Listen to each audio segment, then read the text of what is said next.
मनसे नेता बालासाहेब पांडुरंग सरवाड़े हत्याकांड को लेकर राजनीतिक और सामाजिक हलकों में आक्रोश बढ़ता ही जा रहा है।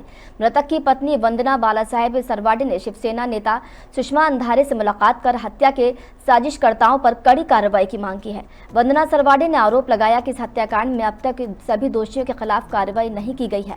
उन्होंने स्पष्ट कहा कि उनके पति का वार्ड नंबर 2 में निर्दलीय उम्मीदवारी वापस लेने के मामले से कोई भी संबंध नहीं था। इसके बावजूद दिन दहाड़े सार्वजनिक स्थान पर उनकी बेरहमी से हत्या कर दी गई।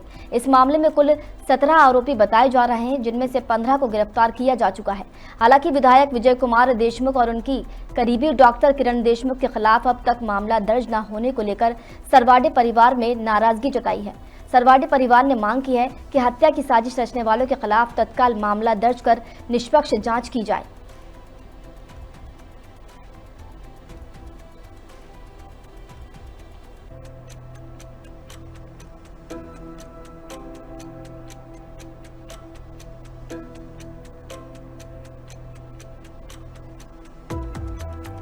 की माझ्या नवऱ्याला न्याय भेटला पाहिजे आणि विजयकुमार देशमुख आणि किरण विजयकुमार देशमुख यांच्यावर गुन्हा दाखल झालाच नाहीये आणि तरी सुद्धा पोलीस आमची दखल घेत पण नाहीये, यांच्यावर गुन्हा दाखल झाला नाहीये। म्हणून मी सुषमाताई अंधारे यांना निवेदन दिले या की ह्या गोष्टी मागचा मास्टरमॅन हे दोघ जणच आहेत। म्हणून मी मुख्यमंत्र्यांना सांगते की माझ्या नवऱ्याला न्याय भेटला पाहिजे। माझ्या नवऱ्याला न्याय नाही भेटला तर मी दोन्ही लेकरं घेऊन मी आत्महत्या करते।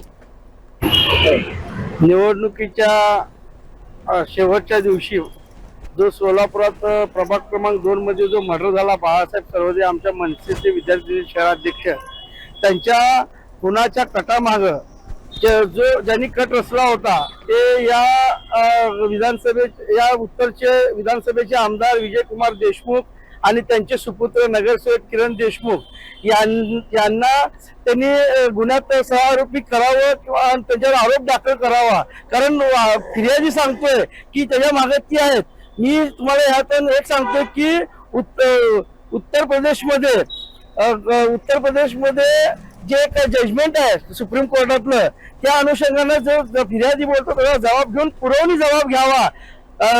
बाळासाहेबांच्या मंडळीचा पुरवणी जबाब घेऊन विजयकुमार देशमुख आणि किरण देशमुख यांना आरोपी करावं या मागणीसाठी त्यांच्या परिवाराने आज सुषमाताई अंधारेपाशी न्याय मागण्यासाठी आलेला